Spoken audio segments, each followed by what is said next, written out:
د اسلامي امارت مشر شیخ هیبت الله د قطر له لومړي وزیر سره لیدلي.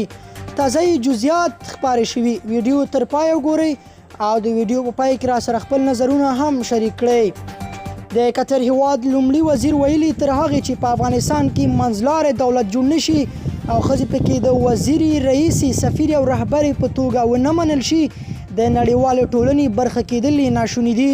محمد بن عبدالرحمن الثاني له امریکایي رسنۍ CNN سره په مرکه کې د اسلامي امارت له مشر شیخ هیبت الله اخوندزاده سره د خپلې لیدنې جزئیات شریک کړي دي.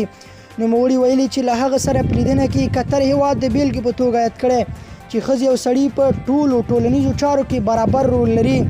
د ده په وینا تر دې لیدنې او خبرو اترو وروسته د اسلامي امارت مشرانو د نرمښت په نه منلو سره په ځینو برخو کې د میرمنو له کار کولو سره رضایت وښود چې ښځې دې په ادارو غیر دولتي سازمانونو کې کار وکړي.